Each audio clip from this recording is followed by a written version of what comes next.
अस्सलाम वालेकुम दोस्तों।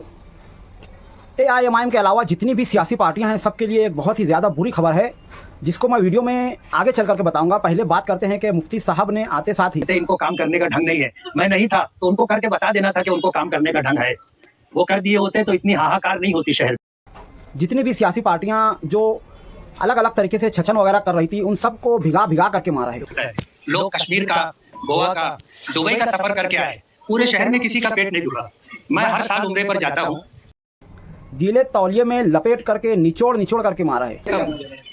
आप कोशिश करूंगा कि जब मुझे जाना रहेगा तो ऐसे लोगों को चूरन दे करके जाऊंगा। उनके बात करने का अंदाज से ही समझ में आ जाता है कि जब कोई काम करने वाला अपनी बात रखता है तो उसका लेवल ही अलग होता है। और इस शहर को हम लोग कुछ देना चाहते हैं। हमने पूरे शहर का सर्वे किया है। तकरीबन शहर की अहम शाहराएं हैं हमने बना दी हैं। तकरीबन 264 रास्ते और हैं जो हमारा टारगेट है कि इंशाल्लाह हम वो भी बना करके देंगे।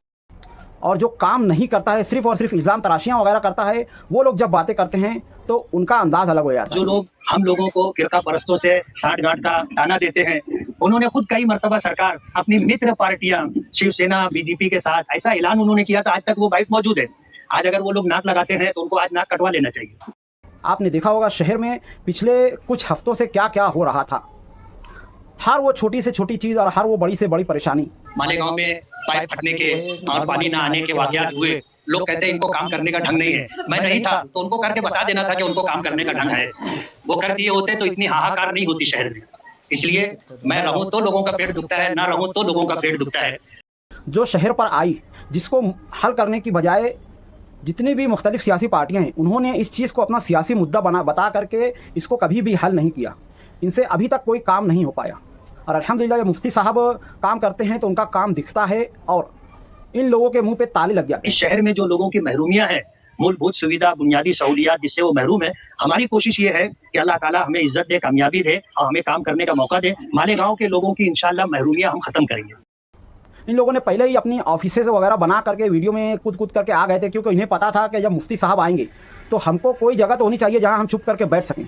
तो बहुत ही धूम धड़ाके से उन्होंने अपने ऑफिसेज वगैरह का इफ्तिताह किया और जितने भी इनको ब्लैक में टिकट वगैरह बांटने थे वो सब बांट लिया। लोगों ने यही आवाज सुन करके तैयारी शुरू कर दी। बार बार खड़े भी हो जाते, फिर उनको मायूस होकर बैठना पड़ता है। जब ऐलान हो जाएगा तो हम लोग भी मैदान में आ जाएंगे और इलेक्शन इंशाल्लाह पूरी ताकत के साथ लड़ेंगे। और इस शहर को हम लोग कुछ देना चाहते हैं। हमने क्योंकि पता है जब तक जंगल में शेर नहीं है तब तक गधे और गीदड़ जो है अपना राज चलाने की कोशिश करेंगे। और शेर जब दहाड़ता है तो उसकी एक ही दहाड़ से सारा जंगल लरस जाता है। वही हाल इस वक्त हमारे शहर का भी हुआ है। अल्हम्दुलिल्लाह मुफ्ती साहब ने जिस तरह से काम किया है और आगे आइंदा करने वाले कामों को गिनवाया है, उनके अंदाज से ही समझ में आ जाता है कि वो सच बोल रहे हैं। और बाकी लोग हैं वो अपना कभी काम गिनवा ही नहीं सकते हैं। दूसरी बात, जो गठबंधन के ताल्लुक से अलग अलग इल्ज़ामात वगैरह लगाए जाते थे मुफ्ती साहब के ऊपर, उनका भी उन्होंने बहुत ही बेहतर अंदाज में जवाब दिया। और जो जवाब दिया वो भी आप जरा से सुन लीजिए। हमने सियासत में कदम रखा है। हमने ये देखा है कि मिलजुल करके ही सरकार बनाई जाती है। आज जो लोग हम लोगों को फिरका परस्तों से साठ गांठ का ताना देते हैं, उन्होंने खुद कई मरतबा सरकार अपनी मित्र पार्टियां शिवसेना बीजेपी के साथ ऐसा ऐलान उन्होंने किया था। आज तक वो बाइक मौजूद है। आज अगर वो लोग नाक लगाते हैं तो उनको आज नाक कटवा लेना चाहिए। अब आते हैं उस खबर की तरफ जो बहुत ही ज़्यादा बुरी है हर उस पार्टी के लिए जिसने अभी तक कोई काम नहीं किया है और जो ये चाहते थे कि हम सिर्फ और सिर्फ जलसे ले करके कामयाब हो जाएंगे, हम सिर्फ और सिर्फ वीडियो बना करके कामयाब हो जाएंगे, हम सिर्फ और सिर्फ बगैर काम किए दूसरों पर इल्ज़ाम लगा करके वोट हासिल कर सकते हैं, पब्लिक की सिंपैथी हासिल कर सकते हैं। उनके लिए बहुत ही ज़्यादा बुरी खबर ये है कि कारपोरेशन इलेक्शन हो सकता है आगे और पोस्टपोन हो जाए। यानी कारपोरेशन इलेक्शन हो सकता है 2026 में हो या हो सकता है 2027 में हो, कोई भरोसा नहीं। ऐसे हालात जैसे आज हैं पीछे भी रहे, लेकिन सरकार जब तक फैसला नहीं लेगी वहां तक इलेक्शन नहीं होगा। सुप्रीम कोर्ट ने इनको अक्टूबर तक इलेक्शन कराने के लिए कहा था, लेकिन वो टाइम पास हो गया। अब फिर उन्होंने जो है जनवरी तक का टाइम दिया है।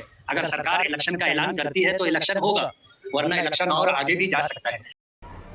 सुप्रीम कोर्ट ने इनको जो मुद्दत दी थी, इस पर जो है गवर्नमेंट, रियासती गवर्नमेंट पूरी तरह से काम कर पाई है या नहीं कर पाई है, ये आगे डिक्लेयर हो जाएगा। पर ये जो कूद करके खड़े हो जाया करते थे और ये सोचा करते थे कि चलो अब खूब कामयाब जलसे करेंगे और पब्लिक को बेवकूफ़ बना करके वोट हासिल करने की कोशिश करेंगे, लोगों की वोट काट करके जीतने की कोशिश करेंगे। अब इन लोगों को फिर से एक बार मुंह पर ताला लगाने की ज़रूरत आ गई है, क्योंकि हो सकता है कारपोरेशन इलेक्शन जो है फिर पोस्टपोन हो जाएगा।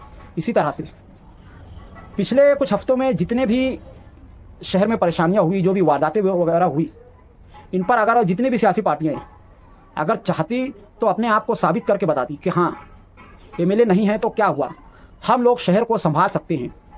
और ये उनके लिए गोल्डन जुबली मौका था जिसको मैंने 1 महीना पहले ही कहा था। पर जाहिर है कुत्ते की दुम टेढ़ी की टेढ़ी रहती है। इन्होंने कभी भी पहले कभी काम नहीं किया तो इनकी फितरत कभी बदलेगी नहीं, ये कभी काम करेंगे ही नहीं, चाहे इनको कितना भी आप काम करने का मैदान दे दें। जाहिर अगर ये काम करने वाले होते तो इस वक्त मालेगांव शहर में काम करने के लिए कोई मैदान बचता ही नहीं। हज़ारों ओपन स्पेस है जहाँ पर पब्लिक के लिए सहूलत वगैरह की जा सकती थी, स्कूलें वगैरह बनाई जा सकती थी, पर इन्होंने ना तालीमी लेवल पर कोई काम किया, ना ही तरक्की के लेवल पर कोई काम किया, ना ही एक सिंगल गार्डन बना पाए। जिस तरह से आयशा हकीम मरहुमा ने काम किया था, अल्लाह ताला उनको करवट करवट जन्नत नसीब फरमाए। जिस तरह से शब्बीर सेठ ने काम किया था, अल्लाह ताला उनकी भी मगफिरत फरमाए और दोनों जहां में आफियत और कामरानी अता फरमाए। इस तरह से इस वक्त सिर्फ और सिर्फ एक ही रहनुमा मुझको नज़र आ रहा है जो कि काम कर रहा है, और वो है मुफ्ती मोहम्मद इस्माइल साहब। अल्हम्दुलिल्लाह एक मेंबर पर रहते हुए, कौम के कायद व सालार रहते हुए उन्होंने अपनी जिम्मेदारी को बखूबी निभाया है, न सिर्फ दीनी तर्ज पर बल्कि सियासी तर्ज पर। इतना ही नहीं, शहर में कभी भी कोई भी बड़े से बड़ा मसला हुआ जिनको फ़िरका परस्तों ने फसाद की शक्ल देना चाहिए, मुफ्ती साहब ने दूर अंदेशी का काम लेते हुए उसे जगह पर ख़त्म कर दिया। और बहुत सारी ऐसी आफात और बलाएँ जो कि आने वाली थी, अल्हम्दुलिल्लाह हमारे अकाबिरीन की बरकत से अल्लाह तबारक व तआला उन्हें रोक लेता है। आप लोगों ने महसूस किया होगा कि हमारे जो घर के बड़े होते हैं जब तक वो रहते हैं तब तक का बहुत सारी मुसीबत और आफात और बलायों को रोक लेते हैं। इसी तरह से मुफ्ती साहब का 1 महीना ना रहना शहर को समझ में आ गया होगा कि किस तरह से शहर पर मुसीबतें वगैरह आ सकती है। और अल्हम्दुलिल्लाह मुफ्ती साहब के सिर्फ और सिर्फ आने की वजह से अल्हम्दुलिल्लाह शहर का माहौल बदल गया है, हवाओं का रुख बदल गया है। वो कहते हैं ना, अपनी कुर्सी की पेटी बांध लीजिए, हवा का रुख बदलने वाला है। तो यही चीज़ हो गई है। अल्हम्दुलिल्लाह एकदम साफ नज़र आता है कि अल्लाह तबारक व तआला की मदद मुफ्ती साहब के साथ है, और करने वाली ज़ात तो अल्लाह तबारक व तआला की है। हमारी नीयतें सही होनी चाहिए, अल्लाह तबारक व तआला अच्छे फैसले ज़रूर करेगा।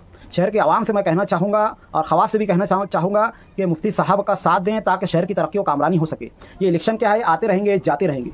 असल चीज़ है शहर की तरक्की, तामीर, तालीम और नशे वगैरह से मुक्ति।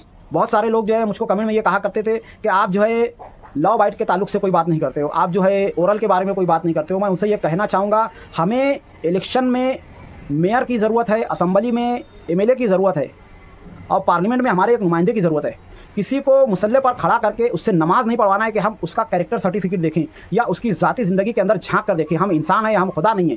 फैसला करने वाली ज़ात वो है अल्लाह तबारक व तआला। वो फैसला करेगा कि किसका मकाम उसके नज़दीक क्या है, कौन कितना अल्लाह से डरने वाला है। हालांकि साफ दिखाई देता है कि जो अल्लाह से डरता है वो कौन है, और जो लोग उन पर उंगलियाँ उठाते हैं या उन पर इल्ज़ाम तराशियाँ वगैरह करते हैं, मैं समझता हूँ जितने भी सियासी रहनुमा, कोई एक की बात नहीं करूँ, आप कोई एक ऐसा सियासी रहनुमा बता दीजिए मुफ्ती साहब के अलावा जो कि दूध का धुला हुआ हो, या फिर जिसके पीछे किसी इंसान की नमाज हो सकती हो। नमाज 5 वक्त की फ़राइज़ की तो छोड़ दो, जिसके पीछे नमाज जनाजा हो सकती हो, ऐसा कोई एक सिंगल सियासी रहनुमा है आपकी नज़र में? नहीं है। क्यों? क्योंकि ये उनसे ज़्यादा घिनौने लोग हैं। इनको खुद अपने आप से घिन आती होगी, पर सियासी फ़ायदा हासिल करने के लिए जो है ये खुद स्टेज पर आकर के अलग अलग इल्ज़ाम तराशियाँ करते हैं।